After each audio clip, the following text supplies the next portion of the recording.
Welcome, everyone, to today's Alaska Collaborative on Health and the Environment webinar.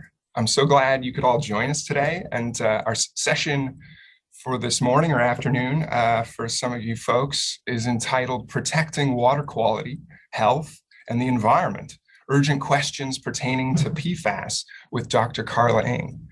My name's Nick Reardon, and so as usual, I'll be hosting today's Alaska webinar on behalf of Alaska Community Action on Toxics. I'm calling in from our office in very snowy Anchorage today. It was maybe a foot last night. And these are the traditional and unceded lands of the Dena'ina people. And so I'd like to express our ongoing appreciation for past and present stewards of this incredible place and invite you all to do the same for your respective homes and places of work. For those of you who may not be familiar, Alaska is a regional partner of the National Collaborative on Health and the Environment. So that's the abbreviation CHE. And together, and Alaska and other partners, we're working to advance knowledge and action related to links between human health and environmental factors. So you can check out more on our websites, akaction.org, as us here in Alaska, and then healthandenvironment.org is the national branch. So our session today will last 1 hour, beginning with a short presentation by a member of the Alaskan legislature, Sen Jessie Keough.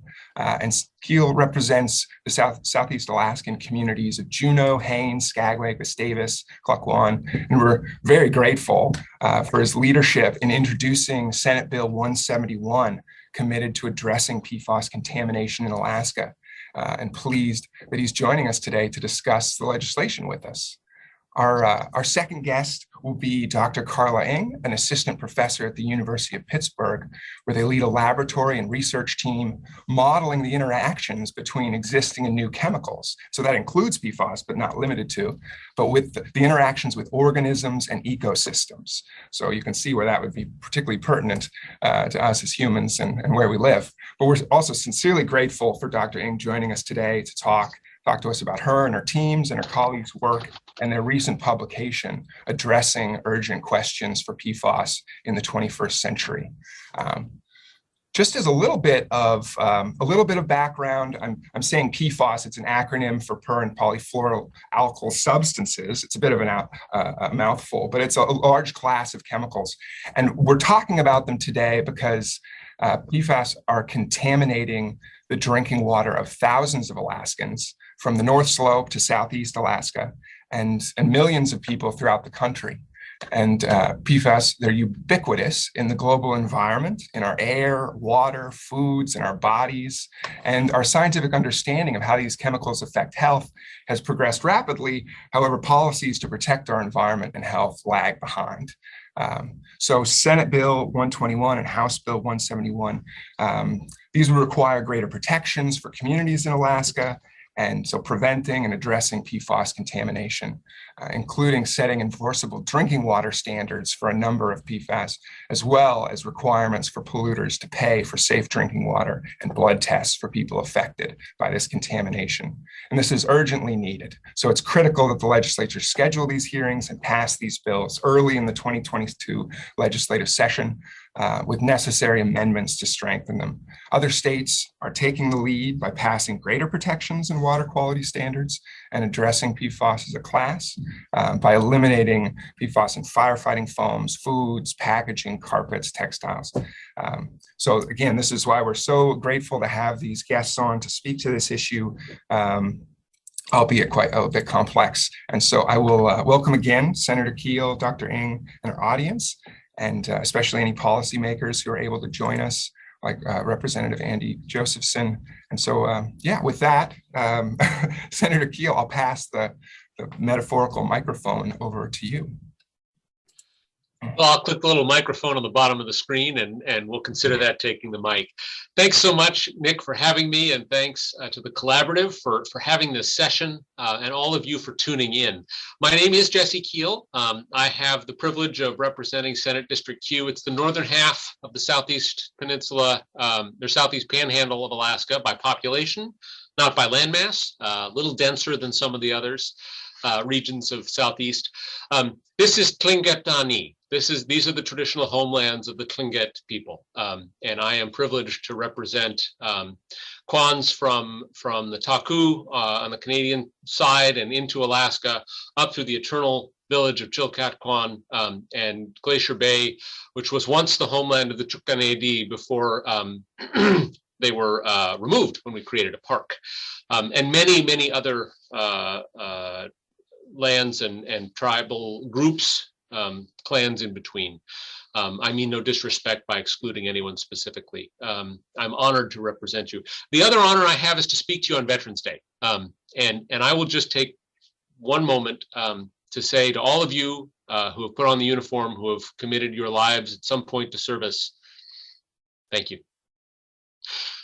We're here today to talk about PFAS, and my job is to speak about a particular piece of legislation that I've introduced. Representative Sarah Hansen, my representative actually, has introduced the companion measure in the House dealing with per and polyfluoroalkyl substances. I'm not going to tell you how many times I had to practice that to make it sound relatively simple. There's a chemist on my staff who just shakes her head frequently at my attempts. Bottom line, they're really bad for you. You shouldn't drink them in your water. They're in the water all over the state. How'd they get there? It varies. In Alaska, mostly, Uncle Sam requires you, if you can land an airplane of any significant size at your airport, to have the stuff, firefighting foam. They call it aqueous film forming foam, or AFFF. It requires you to have it, and used to require you to test it. Make sure that your nozzle was spraying a big old jet of foam in case you had to put out an aircraft fire. Downside is it slides right off the runway, and it can soak in. And it has, as Nick alluded to, in places all over the state. Some places where people get their drinking water just down gradient from the airport. That includes Gustavus in my district, but Nick also mentioned Dillingham, the King Salmon area, and of course at our military bases, we have tremendous contamination. The poster child, I'm sorry to tell you, is Eielson Air Force Base.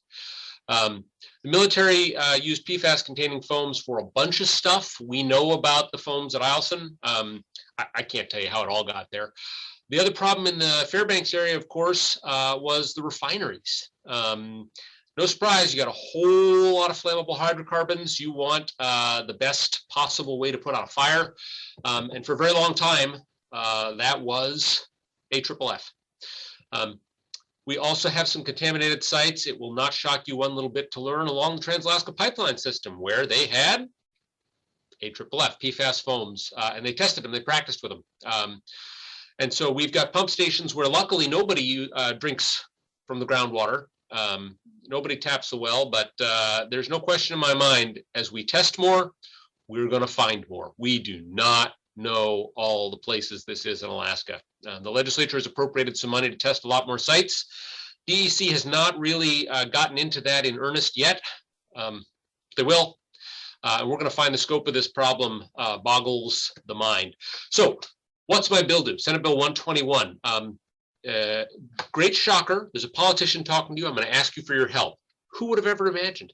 I'm going to ask you to help pass the bill, whether it's mine or whether it's Representative Hannon's bill. So what are we doing? This is not the end-all, be-all, deal with all PFAS in all situations for all time. This is a drinking water bill. This is a prevent more contamination bill. Brief little bit of history on how we got here. Alaska's Department of Environmental Conservation has pretty broad powers to look at stuff that's bad for you, that's poisonous, and regulate how much of it is allowed to be in the drinking water, for somebody's got to clean it up. Usually, by law, it's the person who spilled it there. And they were ready to do that with a number of PFAS. There are thousands of chemicals that have fluorine with carbon on it. And they're not all the same. And frankly, I'm not going to put a fine point on this. When the Dunleavy administration came in, the governor's chief of staff, a fellow named Tuckerman Babcock, said to DEC, no, you won't. you will adopt the federal standard that's out there. It is 2 chemicals, and it's a pretty high contamination limit, 70 parts per trillion. DEC didn't really have a lot of choice. They did it. It's not what they were planning. It's not what they were proposing, and it's not what the science supports. Now, the science is developing. So my bill takes 7 chemicals. We looked at the state of Michigan and the levels that their significant multi-party scientific review put together. They put out a report, and we said those are probably not protective enough. We leave the door open for the department's scientists in the future. They don't have to come back to the legislature. But at a minimum, in our state, you can't go higher than the levels in my bill on the 7 substances in my bill. You can't go more contaminated than that and call it safe drinking water. So we require DEC to test the water or have people test the water whenever there's a spill or been a spill in the past for this stuff. When the levels are too high, they oversee the cleanup. And we have what's called responsible party law in Alaska. If you are responsible for putting it out there, you're responsible for cleaning it up. DEC also has to make sure that firefighters and anybody else exposed to this stuff can get a blood test paid for by the person who told them to spray it. I'm simplifying. We also say, stop spraying it anymore. No more discharges of this stuff. A couple of things about that. The US Congress actually told the Federal Aviation Administration, you can't require this at airports anymore after October 4 of this year. I was in DC last week. I talked to our congressional delegation because the FAA hasn't done that. Their regs still require the PFAS foams. They haven't put out a draft to stop requiring it. They haven't circulated a draft of a draft. We got to get them off the stick. They've missed their congressional deadline. My bill also carves out an exception. I don't love this part, I'll be honest with you. If you are a refinery or the pipeline, until the state fire marshal can point to a firefighting foam or a firefighting substance that is as effective, at which point the state fire marshal puts out a reg and says, okay, the rules have kicked in, get rid of your AFFF, get rid of your PFAS containing foams. In the meantime, DEC under my bill takes back up to 25 gallons of this stuff. That's for tiny little rural villages that have a firefighting cart that, by the way, the state gave them with AFFF in it. That's for very small businesses that might have some of this stuff. And then I do one other thing in the bill, and I think this is really important. There's lots of ideas out there about how you treat this stuff. How do you clean it up once there's been a spill? And people have all kinds of cool, emerging, promising technologies, very few or none of which have actually proven up yet, some of which involve burning it. You know why PFAS is such a good firefighting substance? It doesn't burn, or doesn't burn below incredibly high temperatures. So I'm particularly worried that we're going to create a bunch of downwinders. So the bill says, if you're going to do thermal remediation of this stuff, you're going to try and torch it off somehow, you need the highest level of monitoring, the toughest air permit that the state issues. We want to make sure that you're not just going from long chain PFAS to short chain PFAS and pumping it out the top. Everyone tells you they're not. That's okay. Great. Let's just check. Last thing, because I'm running a little long on my time here. The bills are in the resources committees. They've got some co-sponsors. They've got some support. But frankly, industry's not thrilled. They're looking at the price tag of replacing their foams and they're not sure. Some firefighters are thrilled at these bills, and some firefighters are a little worried that you're going to take a tool out of their toolbox. We need Alaskans to step up and say to their legislators, hey, this matters. We don't want any more poison in the drinking water. And that's where you come in. So Josh Revak is the chair of the Resources Committee in the Senate. Josiah Patkatuk is the chair of the Resources Committee in the House. They need to hear from you, and your legislators need to hear from you, both. This is a small state. We don't have a gazillion people in our districts. When Alaskans talk to their legislators, we listen. It matters. So if you can spare just a few minutes to pop off an email or make a quick phone call, it will help these bills advance. With that, I've run a little long. Let me hand it back. And thanks again for coming out today. Thank you so much, Senator Keough. No worries. That was right on the mark. But I will pass it off, and also just mention that feel free to ask questions throughout the webinar. You can use Zoom's Q&A feature or type it directly into the chat, and we'll try to get to those at the end of the hour. But I will carry on here and invite Dr. Ng. Please share your screen and begin when ready. Okay, thanks so much. Let me just move stuff around so I can see it at the right place here, and I'll start my show. So thank you, Senator Keough, for that great setup, because I think he touched on a lot of the things that I'm going to talk about today.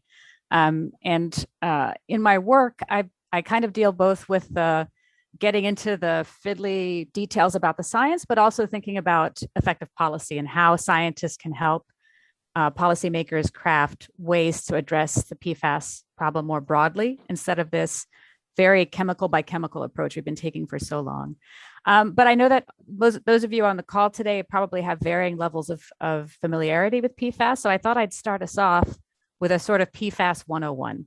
So for those of you who have never really thought about these chemicals before, I'm giving you a little bit of a crash course on the terminology and what we know about where they come from and what the potential impacts are of exposure to these chemicals. So as Nick introduced, PFAS are per and polyfluoroalkyl substances. And just to give you an idea of what all this per and poly and everything else is all about, I put up 3 different structures of PFAS that sort of give you an idea of how the structure impacts what they do in the environment.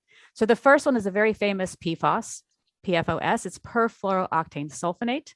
It is a perfluoroalkyl substance because every single one of these carbons, the hydrogens that would have been there have been replaced with a fluorine. So it's been as fluorinated as a substance can be.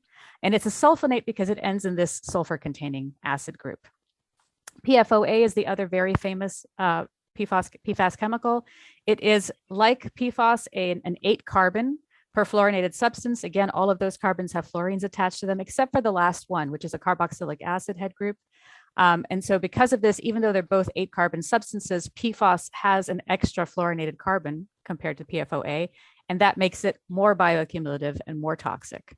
And finally, something that becomes more and more important as we move into the wild new world of PFAS is what's called a fluorotelmer substance. Again, this is a C8 substance. It has 8 fluorinated carbons on it, but this one also has 2 carbons that are not fluorinated, where they have CH groups. And that means that unlike the perfluorinated substances, this fluorotelmer substance can be partially degraded in the environment. And there are many, many telemer-like substances that are now being used as replacements, which are generating what are called transformation products as they partially break down into shorter chain perfluorinated substances. And these substances were best known in the past for their use in fabric treatments, and also other surface treatments. They are what are called nonstick substances. So we're all quite familiar with things like Teflon. Growing up, I remember my friends who had moms who really cared about their furniture would have this can of spray that they would spray on the couch so that you could go on there and eat a peanut butter jelly sandwich and the stain wouldn't stick. So all of those sprays, you probably have some that you maybe use to treat your boots in the winter to keep them more waterproof. Those are all PFAS containing substances. And so the wide use of these chemicals have really led to a ubiquitous exposure because they have so many uses. And this is something that I think is pretty unique to the PFAS class. If you think about other substances that we worry about, PCBs sort of had, a defined use. DDT, which is a really famous toxic chemical, was a pesticide. PFAS are used in everything. So the example that was already presented, which is a really important one, is the aqueous film forming foam, AFFF. This has one of the biggest impacts on contamination of water by PFAS. And this is because, as the senator explained, when you're fighting a fire or you're training for a firefighting activity, what happens at the end of that activity? You basically wash off the foam that you sprayed everywhere. And all of that goes into the environment and into the waterways and percolates into the soil and can reach groundwater. So AFFF is probably the most responsible substance for contamination of water, but it's far from the only use of PFAS and far from the only exposure route. The other famous one that probably lots of folks have heard about is the use of PFAS for food contact materials. So the reason that they're such good stain repellents is because they repel oil. And so if you want to eat a lot of greasy food, but not feel like you're eating a lot of greasy food, you can wrap that food in grease-proof paper, and then you won't get any oil in your hands and you'll feel a little healthier than you might have otherwise. But unfortunately, studies have shown that people who eat a lot of processed packaged foods have higher levels of PFAS in their blood because the PFAS that's present in this food packaging can migrate into the food. There is a ton of PFAS used in personal care products. This is one of the ones that people are always surprised about, that they don't think about the fact that you might have PFAS in your dental floss. For those of you who use Glide floss, it glides so smoothly between your teeth because it's coated in Teflon. That's what makes it nonstick. The one that's really surprised me is how much PFAS is used in makeup. So eyeliner, foundation, creams, shaving cream, because it helps to keep it waterproof and it helps it to glide smoothly over your skin. And finally, in one of the more difficult, actually maybe I'd have one. Oh, here's another example that I found quite shocking. So I think someone added in the chat a question about the use of PFAS in solar panels. Similar to that, they also use PFAS on all of your cell phones. So the screen that has this nice anti-glare coating that also doesn't show your fingerprints, that's because it's coated with PFAS. And the thing that I found quite surprising is that you can go on a website like Amazon and you can find this wipe on oleophobic coating to restore the finish of your screen if it starts to get fingerprints again, and that contains high levels of PFAS. And here's a great way to have direct consumer exposure to these chemicals by taking it and wiping it on your cell phone yourself. And finally, one that is being actively discussed about whether or not it should still be considered a PFAS is the use of fluorinated parts of molecules to create drugs. So there are many, many different classes of fluorinated drugs. In fact, I believe I think it's Pfizer's new drug to treat COVID is a PFAS. Not a scary PFAS, it only has one CF3 group in it.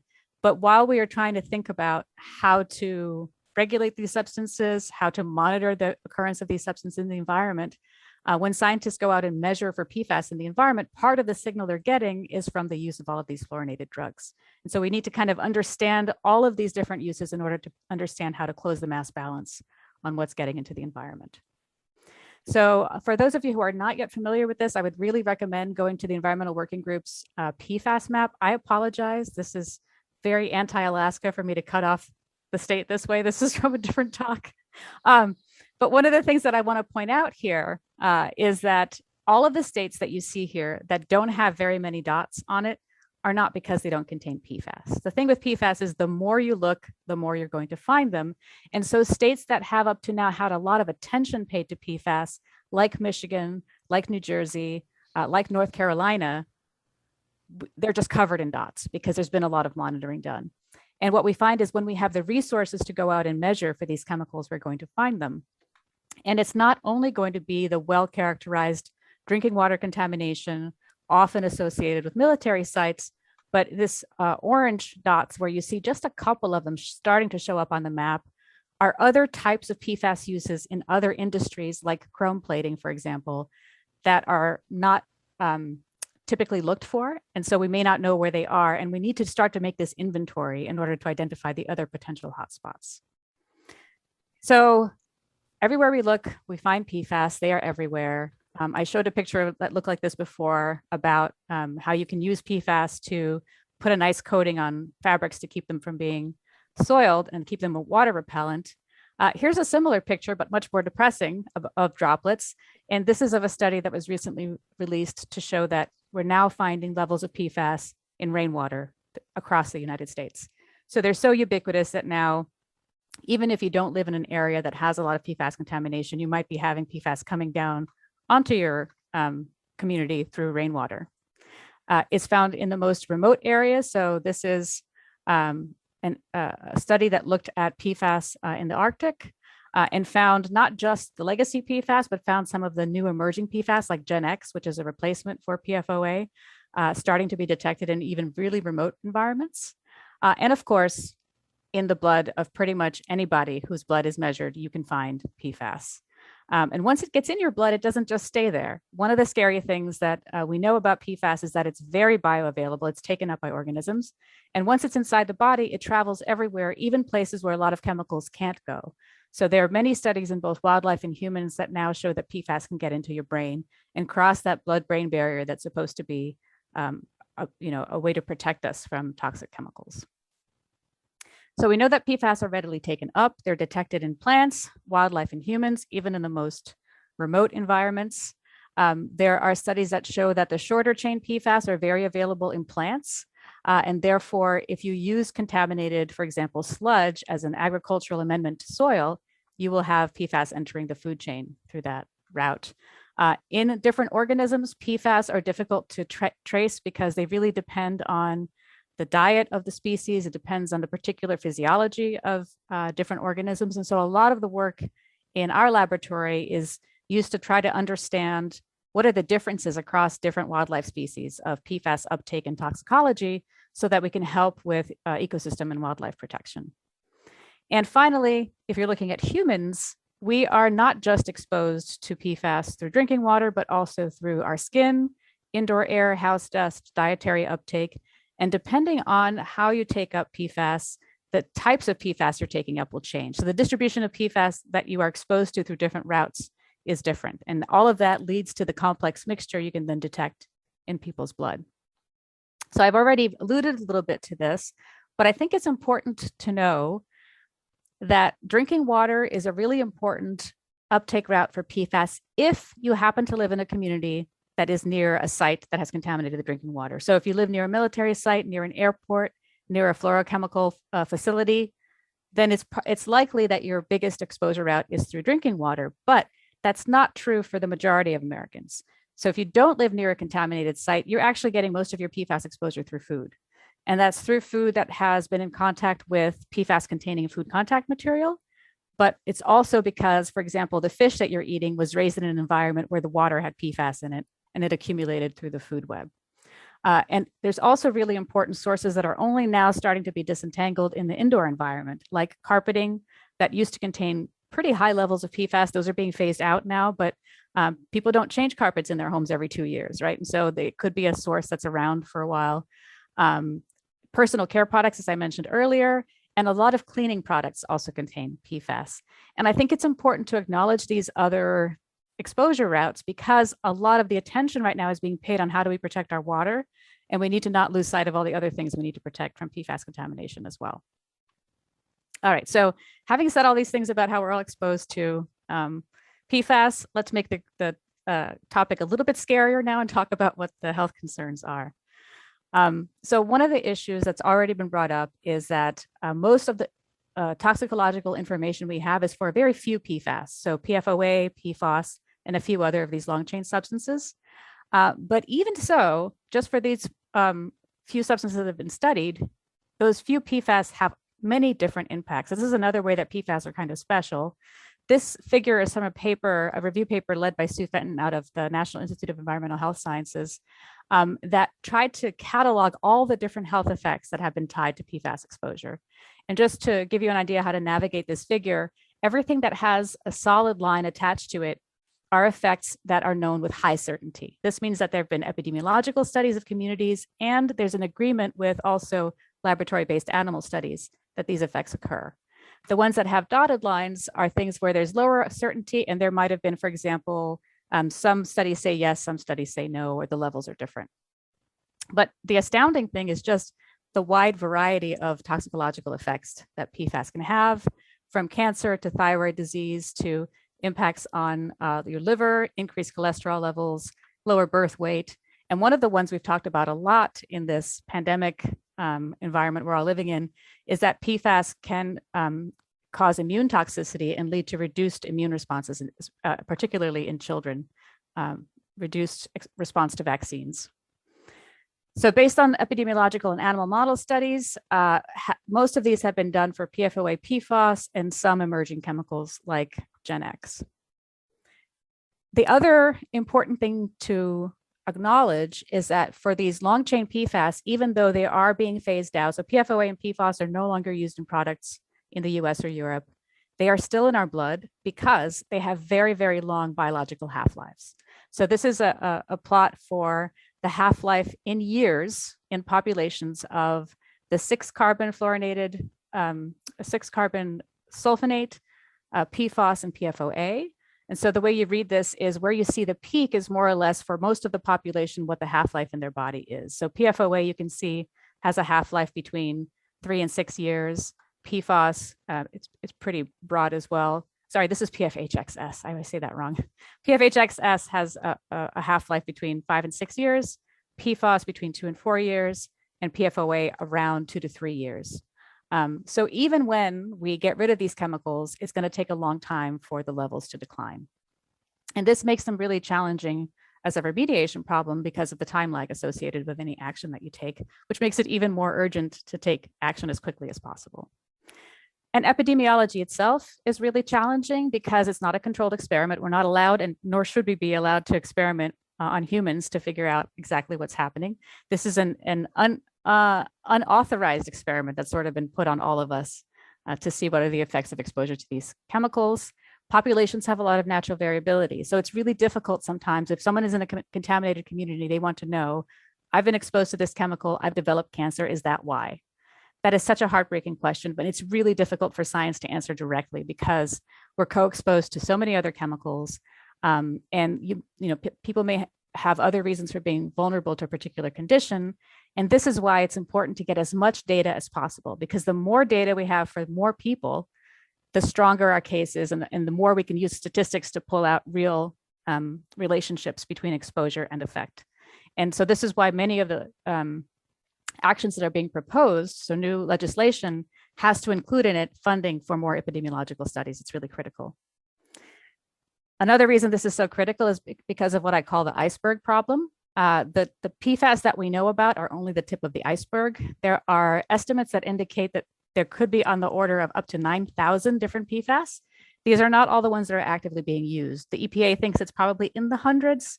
If you include Europe, registered chemicals that are in use are probably around 1,000 to 1,200, but they also, some of them partially break down in the environment and create transformation products. And so it's a lot. It's many different substances. And for most of those, we have almost no data available.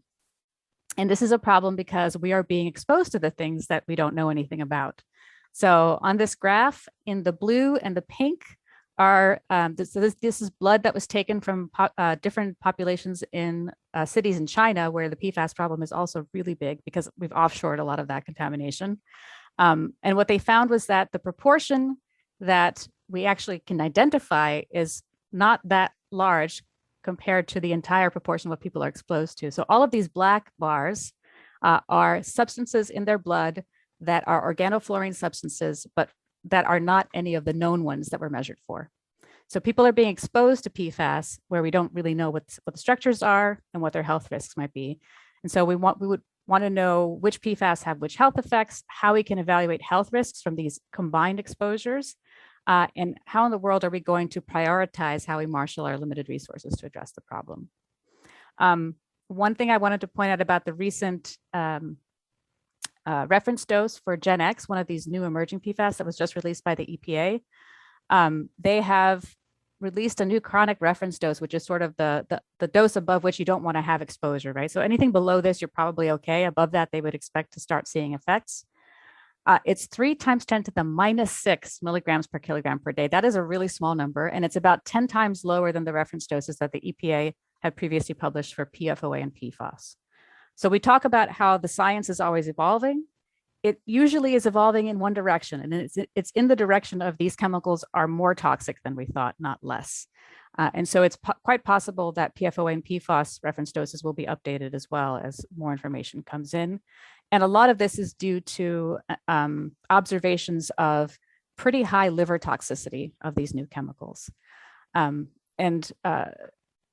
This is concerning because GenX is a type of PFAS that is a fluoroether. It was a replacement for many other of the long chain PFAS, and many, many new products and processes are using these ethers now as their main PFAS component. The other problem that I talked about before is that these chemicals can transform, and there's research that suggests that as they transform inside the body, the transformation products they create are actually more toxic than the final PFAS that they form. And we are being exposed in dust, for example, to chemicals that are transformable like this one, like fluorotelmer alcohols and these phosphate-based PFAS, which may then generate more toxic chemicals inside of our bodies. So now that I've depressed everyone with all of the toxic substances we are all exposed to, what should we do about it? In addition to try to figure out how these chemicals work in the body, where they go, and what their toxic effects might be, I do a lot of work in partnership with other PFAS scientists to try to think about policy. And one of the recent discussion papers we published in ES&T is about addressing urgent questions for PFAS in the 21st century. So first off, I will say that I'm really grateful for my co-authors for this work, but how I talk about the work now is my own opinion about it and not theirs. So that's just my disclaimer. So we came up with 6 urgent questions that we think need to be addressed for PFAS. This includes what are the global production volumes of PFAS? Where are they used? Where are the unknown hotspots of PFAS in the environment? How do we make measuring PFAS globally accessible? How do we safely manage PFAS containing waste? How do we describe the health effects of PFAS exposure? And how do we deal with the cost of PFAS contamination? So I'm going to take you through highlights of what we think are the most important barriers, and also how we propose that maybe we can move forward. And I'll try not to take up too much time because I'd prefer to have discussions with you guys than spend a ton of time on slides. So we started off with this question about the global production volumes of PFAS because we thought it was a little bit absurd that our lack of knowledge about PFAS is so profound, even for really fundamental things. So we don't know what the historical and ongoing production volumes of PFAS are. We don't know the identities of PFAS being produced. Most of that is kept as confidential business information.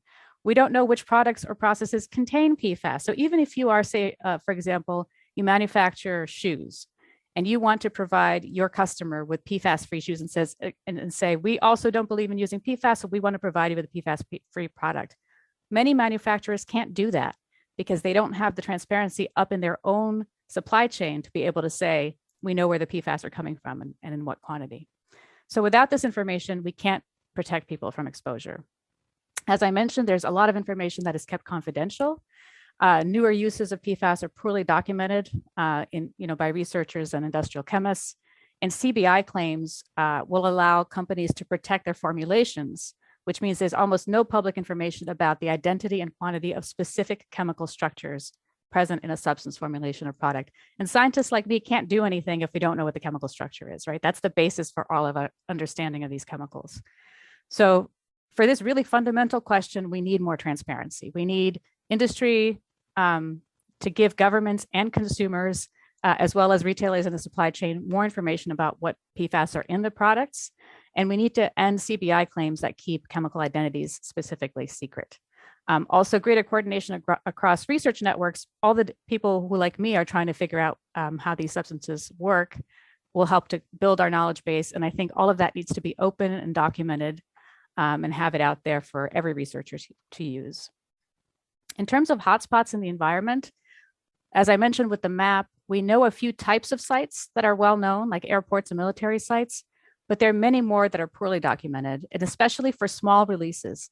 Normally, we don't care as much about small releases because we figure they don't contribute a lot, but because PFAS are extremely persistent, every little release leads to buildup in the environment more than other chemicals. And so we need to have more information from these small scale manufacturers and also from developing countries. There are places that are basically black holes in our understanding of where PFAS are. We really need to have a systematic inventory of PFAS industries, not just PFAS chemicals, but who uses PFAS in their products. And international collaboration has to be really helped here, using advanced mapping like GIS and data management systems, and critically having funding to do this. So as part of this, we think it's really important to make the measurement of PFAS more globally accessible, because to date, it's been difficult, expensive, and require a lot of training to be able to measure PFAS. Most of the, so we need to be able to measure PFAS in different substances. So in soil, blood, fat, milk, meat. And we need not just well-funded research groups in major universities, but we also need communities, healthcare providers, water utilities, and governments to be able to inexpensively and accurately measure PFAS in order to actually help minimize exposure.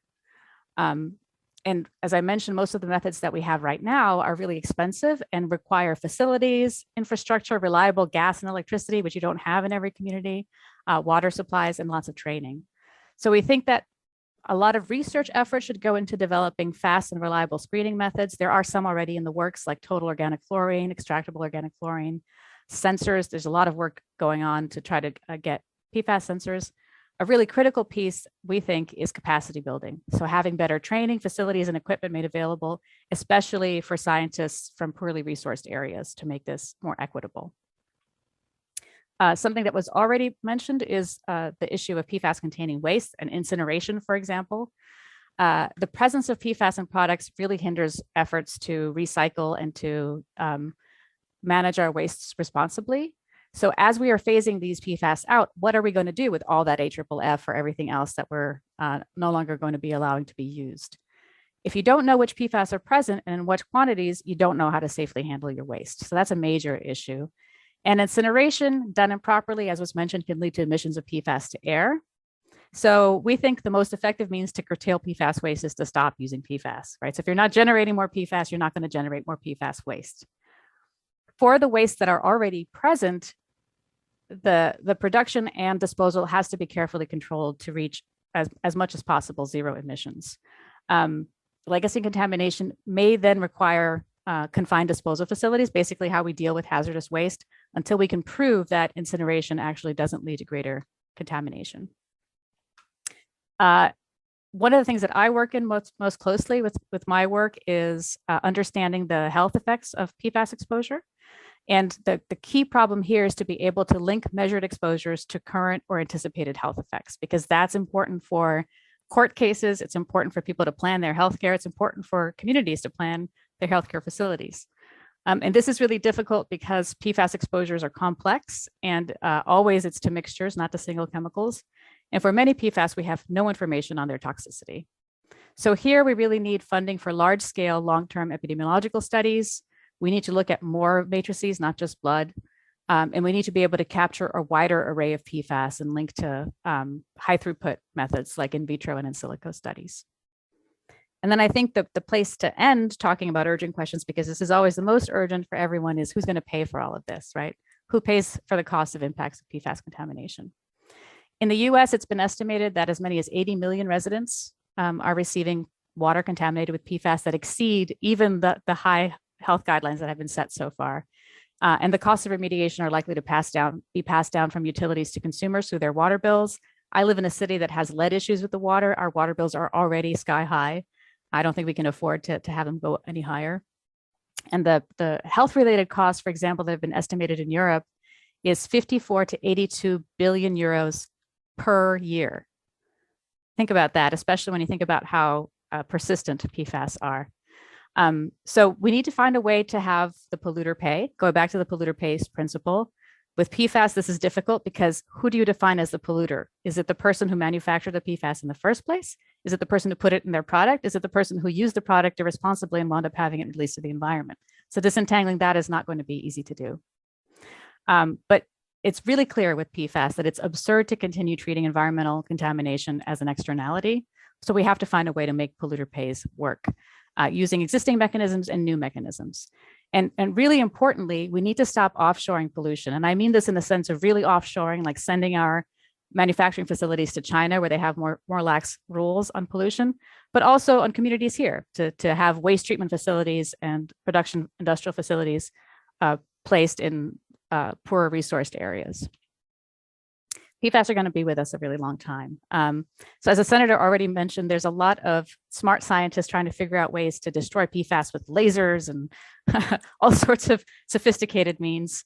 And that's really exciting and it's really cool science, but it's not going to fix the problem. And we know that it's not going to fix the problem because even for chemicals that are not as persistent as PFAS, like PCBs, that were phased out decades ago in the 1970s, they're still with us. They're in the deepest ocean, right? So when things are this persistent, it's not going to be possible to get rid of them entirely. And so ending the use of PFAS as quickly as possible has to be the lesson that we learn, not just from PFAS, but from all the chemicals that came before it. So I'll end with a little preview here of the first page of the PFAS roadmap. I think the roadmap is a really important first step. and it needs to be taken. A lot of people think that it's way overdue. But the important thing about the roadmap is seeing that the implementation gets done in the near future, right? So there's a lot of good things in there, but how are they going to get done and when are they going to get done? How can we work together to make sure that many of the good goals that are in this roadmap are met and taken quickly to stop continued use of highly persistent chemicals, especially from non-essential uses. I didn't talk about non-essential uses today, but I would be happy to if people are curious about it, and really to help protect communities from bearing the costs of this terrible contamination. And with that, I hope I didn't blow through this too quickly, but I'd love to have your questions and chat about this. Thanks. Thank you, Dr. Ng. Not at all. I think that was great information delivered quite clearly. I always learn something each time, but I felt like many little things fell together. But yeah, let's move on to questions. A few have popped up, but I welcome anyone to add while we're chatting. And feel free, Senator Keough or Dr. Ng, to have a look too in the Q&A or in the chat box as well. There's one question here from Melanie Lemire at Laval University saying that we conduct research on long-chain PFAS with Inuit colleagues in Nunavik in northern Quebec, and they're wondering, are you planning a delegation to the next POPRC meeting of the Stockholm Convention in January in 2022? Does that? I believe the other advocate is saying we need advocacy for many different northern regions. Yeah, the most I know about the pop rock meetings are from my colleagues in Europe, because the European countries are quite active at pop rock. I don't know about what the US is planning there. Wow. No worries. There's also here, what can you tell us about the substance PMT?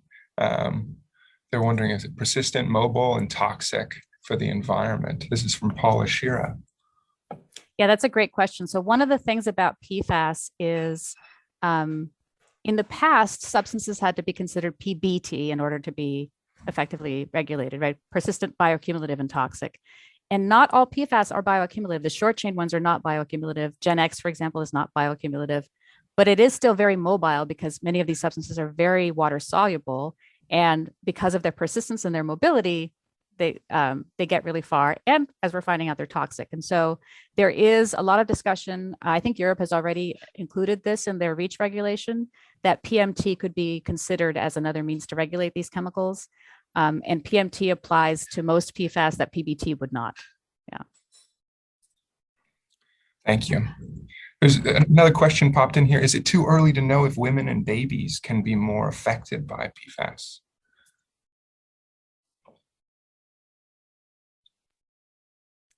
So I think this, babies are definitely vulnerable. We know that PFAS are able to be transferred through breast milk and through cord blood. They cross the placenta. So the work that I showed, a little bit of the work around GenX that helped lower that reference dose. It's based on studies in mice, but it does show that GenX builds up in the mouse pups much more than would be expected based on its half-life in adults. And we also know that PFAS do have developmental effects. So PFOA is considered an endocrine disruptor, and it does impact development, birth weight. As I said, the immune toxicity, that's important for kids. In terms of women being more affected, I think that the effects might be subtly different between women and men, but I don't know that women are more vulnerable to PFAS than men are. Great. Here's a question. Could you please tell us more about your thoughts about addressing and preventing non-essential users? Who defines essential uses and addressing PFAS as a class? That's a great question. Who decides is the big question. Who decides what's an essential use or not, right? So industry wants to decide what they think is an essential use. I think in the end, it's society that has to decide what they term essential. So I was a co-author on this paper on essential uses, and it's basically saying there's three classes of PFAS. There's PFAS that use where the use doesn't actually lend any essential function to the article in which it is used. And that is what really is a non-essential use. So if the PFAS isn't adding anything to the product, there's no reason to use PFAS. But figuring out what that is still a little bit of a tricky question. I always use dental floss as a good example of this. Like, you don't need PFAS in dental floss, but then you get arguments saying, well, I have really tight, teeth, and so the other flosses just break. So then it becomes a question of cost benefit a little bit, right? But given the extreme persistence of PFAS, I think we can all probably agree that the use of PFAS in makeup, for example, is a non-essential use. There are other places where it's more essential but substitutable. So AFFF, that's a great example of that. The AFFF PFAS has a function in that firefighting foam. It makes it a good firefighting foam, but you can achieve that function not using PFAS. And the level of functionality achieved without PFAS is certainly good enough for any kind of municipal fire, right? Maybe for household fire. And this is why there was a distinction before between oil and gas facilities versus airports versus regular use. And so you can kind of have different levels, but PFAS in firefighting foam is non-essential because it's substitutable with something that is less hazardous. So those are the two main ones.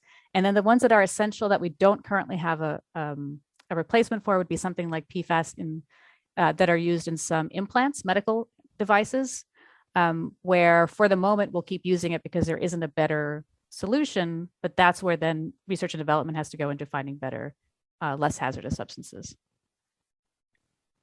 Thanks.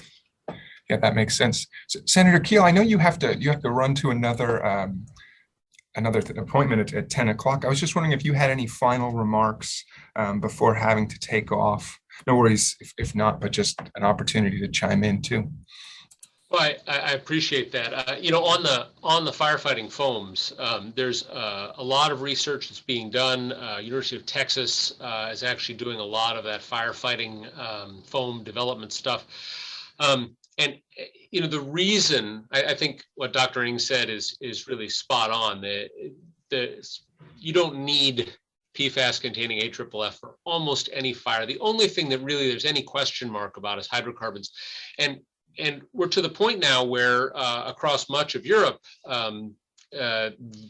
regulators and industry both are convinced that you have perfectly adequate solutions, right?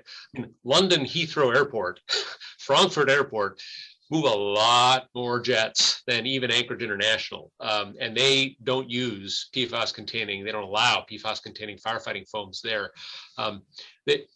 It tells me that we have sufficiently good firefighting foams to handle, the 2 jets a day that go in and out of Gustavus, or the half a dozen that might go in and out of Dillingham. The question in Alaska terms, for the Alaskans on the call, really has more, I think, to do with our pipeline, with the TAPS terminal and tanker facility. And so as that research and development continues, I think we're getting close to a replacement that will lead us to just take all that stuff out of there. I am sure that our friends at Alaska Pipeline don't relish the notion of replacing their firefighting foam systems, but ultimately, you have to question that cost benefit and what happens if they end up having to spray that stuff all over Valdez Harbor. Very concerning. Hey, thanks again for having me. I do need to jump off, and thanks everyone for your work on this. Really important stuff, and I appreciate you spending part of your Veterans Day with us. Thank you very much, Senator Keough. Have a good rest of your day. My pleasure. We still have a few more minutes here till the top of the hour, folks. I see that one other, but feel free to chime in with questions. From Melanie here is our AFFF. Are they used in fighting forest fires in the United States? Maybe another question of kind of non-essential or alternatives. Yeah, and we just lost the senator, but I want to ask him a little. I'll maybe follow up with him about the take back program, because one of the things I don't know about, they shouldn't be used to fight forest fires, but that doesn't mean that they're not. So I know an issue that we have here in the U.S. is that often firefighting companies are donated AFFF from airports or other facilities that have excess. So we've had cases of use here in the city of Pittsburgh to fight, a normal structure fire with AFFF that leads to contamination. And so I think these take back programs that make sure that unintended contamination doesn't happen are really important. From the firefighter professionals that I know in the state of Alaska, that I've been told that they don't use a PFAS containing foam. It's another, I don't know what the chemical is that they use, but anecdotally speaking.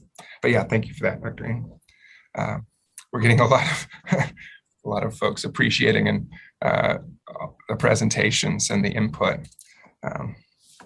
That take back program does sound, yeah, like a very practical way to address some of the existing, PFAS that out there at airports or other sort of industrial or other stockpiles that exist all over the nation and the world. There's a question here from Lori Linger, who says, should we start testing blood for PFAS as part of a regular medical checkup? That's an interesting question. So I don't want to make anybody more upset, but PFAS is one of hundreds of chemicals that you will find if you start regularly testing for organic chemicals in your blood. And in a sense, we already have a little bit of this happening through NHANES. So if you're not familiar with it, the CDC has a biomonitoring program for all of the US. It's the National Health and Nutrition Survey, I believe. And so they have actually been monitoring PFAS in the blood of Americans, in a swath of the population for a couple of decades now. And it's consistently there, and you can see the changes as things get phased out and new things come in. There are resources available for people if they know they live near a contaminated site. There are labs where you can send to have your blood tested. It's not that cheap. So I think we need to, if you happen to live in a contaminated community, it's important to push to have some of those biomonitoring studies instituted there.